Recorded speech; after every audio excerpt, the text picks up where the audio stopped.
هي خلق النفس ديال النادم، النفس البشرية خلقها متوازنة بالميزان، المكونات ديالها كل حاجة بالقياس ديالها، سواها تسوية ونفس وما سواها.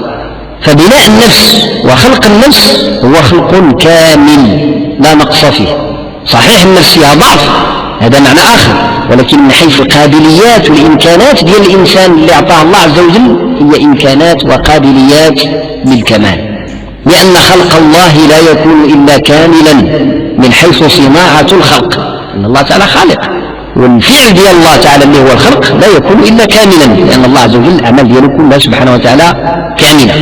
فمن كمال فعل الله في الخلق أنه جعل النفس لها قابلية الخير وقابلية الشر بشكل متوازن، ثم جعل القرار بعد ذلك للإنسان ليختار ما يشاء من بين هاتين القابليتين، حتى إذا استحق العذاب نسأل الله العافية كان استحقاقه بناء على أن له قابلية للخير.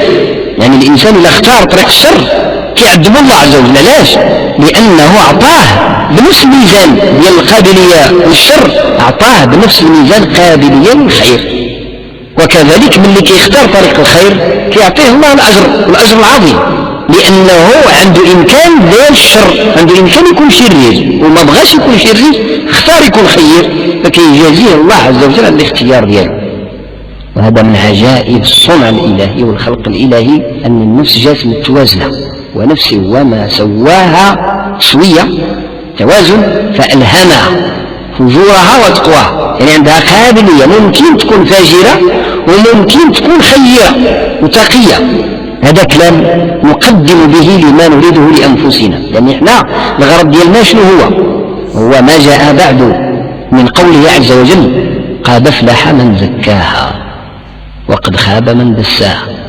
والعبارة الوحيدة اللي بغي نوقفوا عليها زكاها، كلمة واحدة، قد أفلح أي نجح وفاز ووصل للخير الكبير من زكاها، اللي قام بتزكية النفس.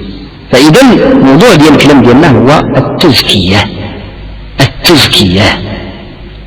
ولما نفهموا معنى ديال التزكية غادي نعرفوا كيفاش خصنا نمشيو في الحياة الدينية ديالنا.